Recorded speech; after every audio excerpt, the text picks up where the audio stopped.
अच्छा, प्रदेश सरकार ने मुहर्रम को लेकर फिर उसको कावड़ यात्रा को लेकर के एक निर्देश दिया है कि कोई अस्त्र का प्रदर्शन ना हो, परंपरागत तरीके से जुलूस हो और डीजे की जो मापदंड हो वो एक नियमावली के अनुसार हो। इस तरह क्या क्या क्या कहें? देखिए, ये अस्त्र जो हमारे जुलूसों में लोग दिखाते हैं और अपनी कला का प्रदर्शन करते हैं, कोई लाठी चलाता है, कोई तलवार चलाता है, कोई और भी वो करते हैं। ये एक सैकड़ों साल से परंपराएं चली आ रही है। लोग अपनी कला का नुमाइश करते हैं, चाहे वो रामनवमी का जुलूस हो या 12 रबीउल अव्वल का जुलूस हो या मुहर्रम का जुलूस हो। अगर प्रदेश सरकार ने इस पर रोक लगाई है, हमें इसमें इतराज नहीं है कुछ भी। आप रोक आपने लगा दी, हम इसकी कोई वजह हम ये समझते हैं कि बिला वजह ये रोक लग रही है, मगर फिर भी अगर लगी है तो सब पे बराबर का सलूक होना चाहिए। प्रदेश सरकार की तो मंशा ये होती है कि सबके साथ बराबर का सलूक हो, लेकिन नीचे के लोग ऐसा नहीं करते। जब ऐसा नहीं होता तो दूसरे को एहसास होता है कि हमारे साथ जो है वो डिस्क्रिमिनेशन हो रहा है, वही अनरेस्ट शुरू हो जाता है। तो मेरा कहने का मकसद ये है कि जो भी प्रदेश सरकार के आदेश है उसका सारे लोगों के ऊपर बराबर का ही इम्प्लीमेंटेशन होना चाहिए। अच्छा, जम्मू कश्मीर में लगातार शहादत हो रही है, एक साथ 5 जवानों की शहादत हो गई है, इस तरह का कोई बयान नहीं है, कुछ नहीं है, इससे देखते हैं आप साथ। देखिए, बड़ा अफसोसनाक बातें हो रही हैं। एक महीने के अंदर 3 आतंकवादी घटनाएं हो गई, जवान हमारे शहीद हो रहे हैं और वो जवान जो हमारे देश की सुरक्षा में लगे हुए हैं। बड़ी बड़ी बातें होती हैं कि अब आतंकवाद खत्म हो गया, कश्मीर में सब हालात नॉर्मल है, 370 हमने हटा दी। मैं ये सवाल करता हूँ, 370 हटने के बाद क्या फायदा हुआ कश्मीर वालों को? और उनके उनके अंदर एक बेचैनी शुरू हो गई और एक डिससेटिस्फेक्शन भी शुरू हो गया। जब 370 लगी हुई थी तब कितने आतंकवादी हमले होते थे और आज कितने हो रहे हैं, इसके कंपैरिजन होना चाहिए।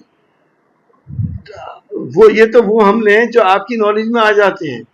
बहुत से छोटे मोटे ऐसे हमले होते हैं वहां पर जो ना आप जानते ना मैं जानता।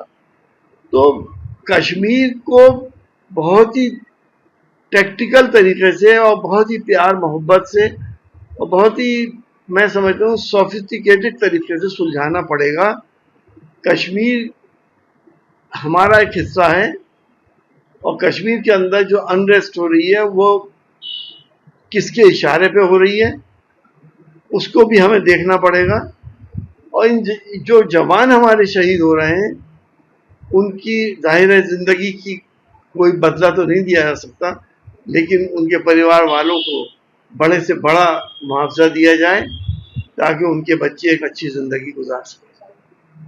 क्योंकि आज सुप्रीम कोर्ट ने एक फैसला किया है, जो मुस्लिम महिलाएं, तलाकशुदा महिलाएं, वो अब कोर्ट में याचिका दायर कर सकेंगी, उनको अब भत्ता मिल सकेगा, जो कच्चा पानी होता है वो मिल सकेगा, वो कोर्ट में अपनी एक अपील डाल सकेगी। देखिए, अगर तलाक की वजहें होती हैं, अगर तलाक इस वजह से हुई है कि वो बीवी उसकी बहुत करप्ट थी, उसके अवैध संबंध किसी से थे,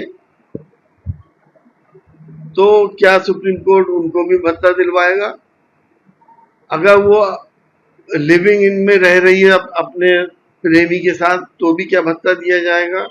या उसने कहीं निकाह कर लिया है दूसरी जगह तो क्या उसको भी भत्ता दिया जाएगा? अगर कोई ऐसी असहाय महिला है जिसकी तलाक हो गई और तलाक का कोई बहुत बड़ा आधार भी ना हो और उसके साथ कोई ना हो, तो उसको भत्ता मिलना चाहिए।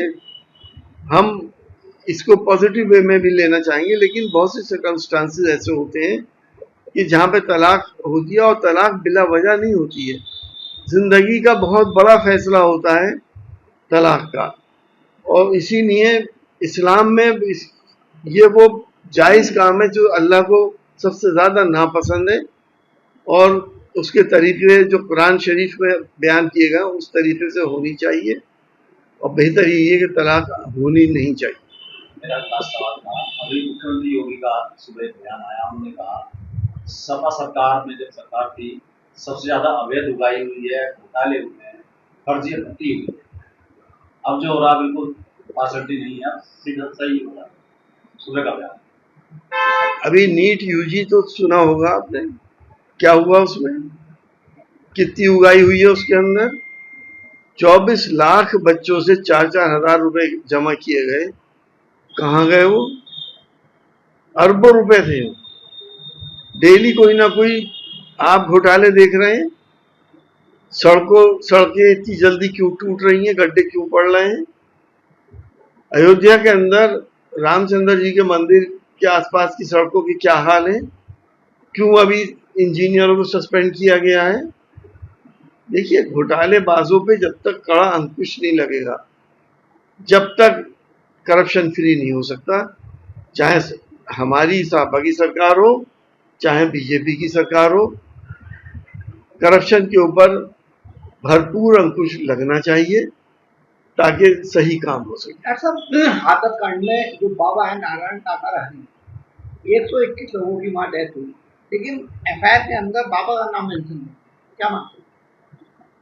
देखिए, मैंने इस बयान को पहले मैंने कहा था तो लोगों ने उल्टा लिया था, अब एसआईटी ने उसे कंफर्म कर दिया। मेरा ये मानना है कि अगर छोटे छोटे जुलूस, छोटे छोटे जलसे, कोई बड़े आयोजन हो रहे हैं, नमाजें हो रही हैं ईद वगैरह की और बकरीद की या अलविदा जुमे की, तो प्रशासन की जिम्मेदारी बनती है कि जहां भी इंसान इकट्ठे हो रहे हो उनकी जान और माल की हिफाजत की जाए। कोई भी ऐसा इंसिडेंट या एक्सीडेंट ना हो जिससे इंसान की जानें चली जाए। क्यों नहीं प्रशासन ने पहले से संज्ञान लिया था? मैं ये मानता हूं कि उन्होंने 80,000 लोगों की परमिशन दी और 2.5 लाख लोग आ गए, तो प्रशासन ने इंतजाम क्यों नहीं बढ़ाया? एकदम बैरिकेडिंग क्यों नहीं हुई? लोगों को इस तरह से क्यों खुला छोड़ा? तो सबसे पहली जिम्मेदारी प्रशासन की है। इंक्वायरी हो रही है, इंक्वायरी में अगर बाबा भी जिम्मेदार होते हैं तो उनके खिलाफ भी कार्रवाई हो। लेकिन बाबा तो अपना प्रवचन करके चले गए, बाद में भगदड़ मच गई उनके चरणों की धूल लेने के लिए। हमारे यहाँ ईद की लाखों की नमाज होती है, इमाम साहब आगे नमाज पढ़ाते हैं। सन 80 में पीछे की सफों में गड़बड़ हो गई और फसाद हो गया, लोग मारे गए, तो इसका मतलब ये थोड़ी कि इमाम साहब जिम्मेदार है, उनको अरेस्ट कर लिया जाए। तो हम तो ये कह रहे हैं कि जिम्मेदारी प्रशासन की है और इससे बदनाम शासन भी होता है और हम सब नेता लोग भी बदनाम होते हैं। प्रदेश सरकार ने मुहर्रम को लेकर और उसको कावड़ यात्रा को लेकर के निर्देश दिया है कि कोई अस्त्र का प्रदर्शन ना हो, परंपरागत तरीके से जुलूस हो और डीजे की जो मापदंड हो एक नियमावली के अनुसार। इस तरह क्या क्या देखिए, ये अस्त्र जो हमारे जुलूसों में लोग दिखाते हैं और अपनी कला का प्रदर्शन करते हैं, कोई लाठी चलाता है, कोई तलवार चलाता है, कोई और भी वो करते हैं, ये एक सैकड़ों साल से परंपराएं चली आ रही है। लोग अपनी कला का नुमाइश करते हैं, चाहे वो रामनवमी का जुलूस हो या 12 रबीउल अव्वल का जुलूस हो या मुहर्रम का जुलूस हो। अगर प्रदेश सरकार ने इस पर रोक लगाई है, हमें इसमें इतराज नहीं है कुछ भी। आप रोक आपने लगा दी, हम इसकी कोई वजह, हम ये समझते हैं कि बिला वजह ये रोक लग रही है, मगर फिर भी अगर लगी है तो सब पे बराबर का सलूक होना चाहिए। प्रदेश सरकार की तो मंशा ये होती है कि सबके साथ बराबर का सलूक हो, लेकिन नीचे के लोग ऐसा नहीं करते। जब ऐसा नहीं होता तो दूसरे को एहसास होता है कि हमारे साथ जो है वो डिस्क्रिमिनेशन हो रहा है, वही अनरेस्ट शुरू हो जाता है। तो मेरा कहने का मकसद ये है कि जो भी प्रदेश सरकार के आदेश है उसका सारे लोगों के ऊपर बराबर का ही इम्प्लीमेंटेशन होना चाहिए। जम्मू कश्मीर में लगातार शहादत हो रही है, एक साथ 5 जवानों की शहादत हो रही है, इस तरह का कोई बयान नहीं है, कुछ नहीं है, इससे देखते हैं आप साथ। देखिए, बड़ा अफसोसनाक बातें हो रही हैं। 1 महीने के अंदर 3 आतंकवादी घटनाएं हो गई, जवान हमारे शहीद हो रहे हैं और वो जवान जो हमारे देश की सुरक्षा में लगे हुए हैं।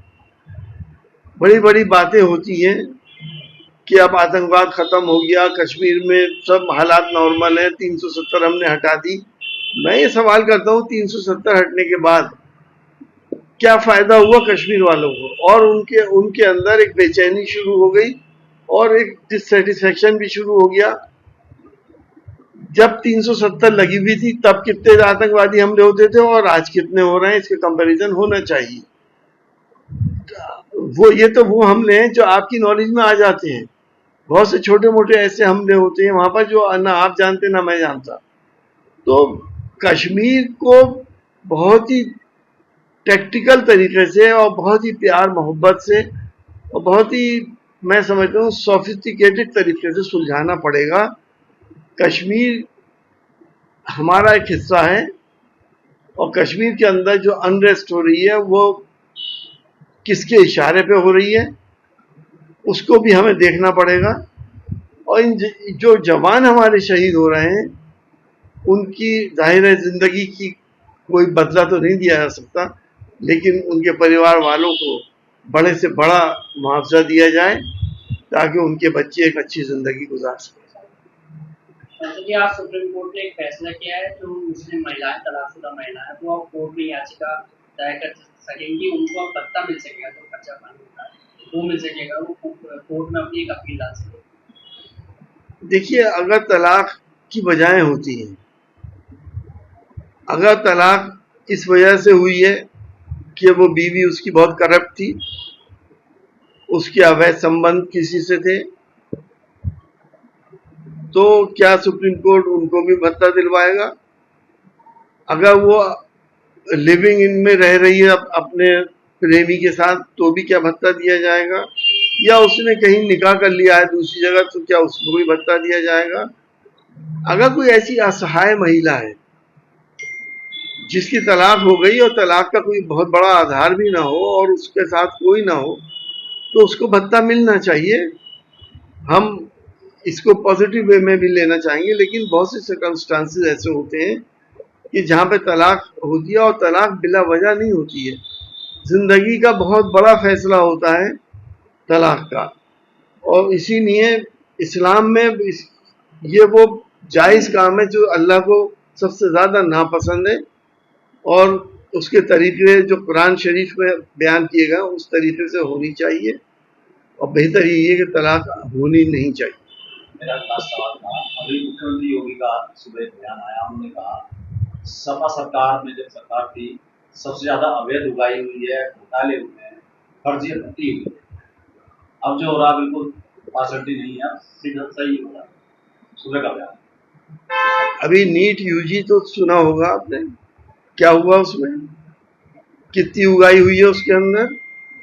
24 लाख बच्चों से 4-4 हजार रुपए जमा किए गए, कहाँ गए वो? अरबों रुपए थे। डेली कोई ना कोई आप घोटाले देख रहे हैं। सड़कें इतनी जल्दी क्यों टूट रही हैं, गड्ढे क्यों पड़ रहे हैं? अयोध्या के अंदर रामचंद्र जी के मंदिर के आसपास की सड़कों की क्या हाल है? क्यों अभी इंजीनियरों को सस्पेंड किया गया है? देखिए, घोटालेबाजों पे जब तक कड़ा अंकुश नहीं लगेगा, जब तक करप्शन फ्री नहीं हो सकता, चाहे हमारी सपा की सरकार हो चाहे बीजेपी की सरकार हो, करप्शन के ऊपर भरपूर अंकुश लगना चाहिए ताकि सही काम हो सके। ऐसा हाथरस कांड में जो बाबा है नारायण काका रहनी 121 लोगों की वहाँ डेथ हुई, लेकिन एफआईआर के अंदर बाबा का नाम मेंशन है, क्या मानते? देखिए, मैंने इस बयान को पहले मैंने कहा था तो लोगों ने उल्टा लिया था, अब एसआईटी ने उसे कंफर्म कर दिया। मेरा ये मानना है कि अगर छोटे छोटे जुलूस, छोटे छोटे जलसे, कोई बड़े आयोजन हो रहे हैं, नमाजें हो रही हैं ईद वगैरह की और बकरीद की या अलविदा जुमे की, तो प्रशासन की जिम्मेदारी बनती है कि जहां भी इंसान इकट्ठे हो रहे हो उनकी जान और माल की हिफाजत की जाए। कोई भी ऐसा इंसिडेंट या एक्सीडेंट ना हो जिससे इंसान की जानें चली जाए। क्यों नहीं प्रशासन ने पहले से संज्ञान लिया था? मैं ये मानता हूं कि उन्होंने 80,000 लोगों की परमिशन दी और 2.5 लाख लोग आ गए, तो प्रशासन ने इंतजाम क्यों नहीं बढ़ाया? एकदम बैरिकेडिंग क्यों नहीं हुई? लोगों को इस तरह से क्यों खुला छोड़ा? तो सबसे पहली जिम्मेदारी प्रशासन की है। इंक्वायरी हो रही है, इंक्वायरी में अगर बाबा भी जिम्मेदार होते हैं तो उनके खिलाफ भी कार्रवाई हो। लेकिन बाबा तो अपना प्रवचन करके चले गए, बाद में भगदड़ मच गई उनके चरणों की धूल लेने के लिए। हमारे यहाँ ईद की लाखों की नमाज होती है, इमाम साहब आगे नमाज पढ़ाते हैं। सन 80 में पीछे की सफों में गड़बड़ हो गई और फसाद हो गया, लोग मारे गए, तो इसका मतलब ये थोड़ी कि इमाम साहब जिम्मेदार है, उनको अरेस्ट कर लिया जाए। तो हम तो ये कह रहे हैं कि जिम्मेदारी प्रशासन की है और इससे बदनाम शासन भी होता है और हम सब नेता लोग भी बदनाम होते हैं।